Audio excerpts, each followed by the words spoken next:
ஆண்டவராகிய இயேசு கிறிஸ்துவின் நாமத்தில் காலை வாழ்த்துக்கள். இன்றைய மன்னா, உமது அடியேனுக்கு அனுகூலமாயிரும், அப்பொழுது நான் பிழைத்து உமது வசனத்தை கைக்கொள்ளுவேன். சங்கீதம் 119 வசனம் 17. பாருங்கள், சங்கீதக்காரனாகிய தாவீது ஆண்டவரை நோக்கி, நீங்கள் எனக்கு அனுகூலமாக இருங்க, அப்போ நான் பிழைத்து கொள்ளுவேன். எப்படி எந்த சூழ்நிலை இருந்தாலும் நீங்கள் மட்டும் எனக்கு அனுகூலமாக இருங்க. அனுகூலம்னா ஃபேவர். நீங்கள் மட்டும் எனக்கு ஃபேவராக இருங்க, என் பக்கமாக இருங்க, என் பட்சமாக இருங்க, அது போதும், அப்போ நான் பிழைத்து கொள்ளுவேன். பிழைத்து உடைய வசனத்தை கைக்கொள்ளுவேன். பிழைத்து சும்மா இல்லைப்பா, உடைய வசனத்தை நான் கைக்கொள்ளுவேன். உடைய வேதத்தின் அதிசயங்களாம் பார்க்கும்படி என் கண்களை திறந்துடணும் அப்படின்னு சொல்கிறார். 118 சங்கீதத்தில் பாருங்கள், 6-7 வசனத்தில், கர்த்தர் என் பட்சத்தில் இருக்கிறார், அதுதான் அனுகூலம். நான் பயப்படேன், மனுஷன் எனக்கு என்ன செய்வான்? கர்த்தர் எனக்கு அனுகூலம் பண்ணுகிறவர்கள் நடுவில் கர்த்தர் என் பட்சத்தில் இருக்கிறார். என் சத்துருக்களின் சரி கட்டுதலை காண்பேன். மனுஷனை நம்புவதை பார்க்கலும் கர்த்தர் பேரில் பற்றுதலாக இருப்பதே நலம். இந்த வசனம் தான் பைபிள்லேயே ஒரு மைய பகுதி. இந்த வசனம் தான் சங்கீதம் 118 வசனம் 8. பாருங்கள், இந்த அருமையான வேளையிலே நீங்களும் நானும் வேறு யாருடைய அனுகூலமும் நமக்கு தேவையில்லை. மனுஷர் அனுகூலம்லாம் வரும், ஆனால் ஆண்டவருடைய அனுகூலம் மட்டும் நமக்கு இருந்ததென்றால் நாம் பிழைப்போம். கர்த்தர் எனக்கு அனுகூலம், ஆண்டவரே எனக்கு அனுகூலமாயிருங்க. எவ்வளவோ பிரச்சனைகள், சவுல் துரத்தி கொண்டே வரா, பல பகைவர்கள் அவருக்கு எதிராக பொறாமையினாலே கல்லெடுத்து அடிக்கிறார்கள், தூற்றுகிறார்கள். பார்த்திங்கன்னா நிறைய சம்பவம் நமக்கு சொல்லப்பட்டிருக்கு. ஆனாலும் தாவீது கர்த்தரை விடவே இல்லை. நீங்கள் தான்ப்பா, ஏன்னா ஆடுகள் பின்னே போய் கொண்டிருந்தான், வெயிலிலும் வேர்வையிலும் அப்படியாய் தன்னுடைய வாழ்க்கையை அவன் கழித்து கொண்டிருந்தான்.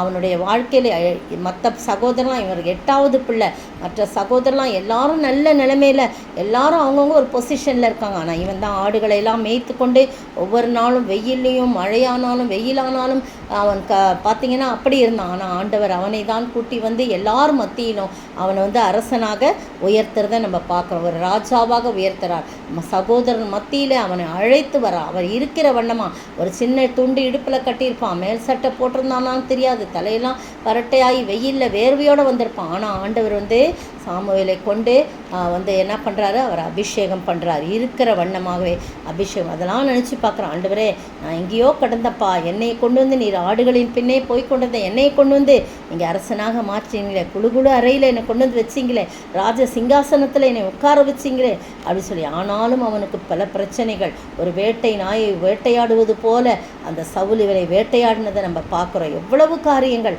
ஆனாலும் கர்த்தர் அவன் விண்ணப்பித்தன்படி அவனுக்கு அனுகூலமாயிருந்தார். அதனால் அவனை ஒன்றும் செய்ய முடியல, தாவீதை ஒன்றும் செய்ய முடியல. அவர் பிழைத்து அவருடைய வசனத்தை கை கொண்டு அவருக்கு பிரியமானவராய், அவருடைய இருதயத்துக்கு ஏற்றவராய், அவருடைய சித்தத்தின்படி செய்கிறவன் என்று சொல்லி ஒரு இடத்துல சொல்லப்பட்டிருக்கு. தாவீது என்னுடைய சித்தத்தின்படி செய்கிறவனாய் இருக்கிறப்பனாலே நான் அவனை மிகவும் நேசிக்கிறேன் என்று சொல்கிறத நம்ம பார்க்குறோம். அப்படியாய் நீங்களும் நானும் ஆண்டவரால் சாட்சி பெற, ஆண்டவரே நீர் எங்களுக்கு அனுகூலமாக இருங்கன்னு கேட்கும்போது நாம் பிழைத்து அவருடைய வசனத்தை கை கொள்ள ஆண்டவர் தாமே கிருபை செய்வாராக. ஆமென். நான் உனக்கு துணை நிற்கிறேன் என்றவரே ஸ்தோத்திரம். நான் உனக்கு துணை நிற்கிறேன் என்றவரே ஸ்தோத்திரம்.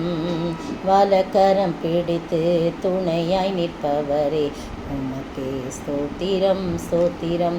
வலக்கரம் பிடித்து துணையாய் நிற்பவரே உமக்கே ஸ்தோத்திரம் ஸ்தோத்திரம். ஸ்தோத்திர ஆண்டவரே, துதிக்கிற ராஜா, நீர் எங்கள் வலக்கரத்தை பிடித்து எங்களுக்கு துணையாக இருக்கிறீர், எங்களுக்கு அனுகூலமாக இருக்கிறீர். நாங்கள் பிழைத்து உம்முடைய வசனத்தை கை கொண்டு வாழ நீர் கிருபை செய்ய வேண்டும் என்றே கர்த்தரும் மீட்பரும் ராஜாவுமாக இயேசு கிறிஸ்துவின் விலையேற பெற்ற நாமத்தில் ஜெபிக்கிறேன் பிதாவே, ஆமேன். நேற்றைய பதில், முடிவு பரியந்தம் நிலை நிற்பவனே ரட்சிக்கப்படுவான். மார்க்கு 13 வசனம் 13.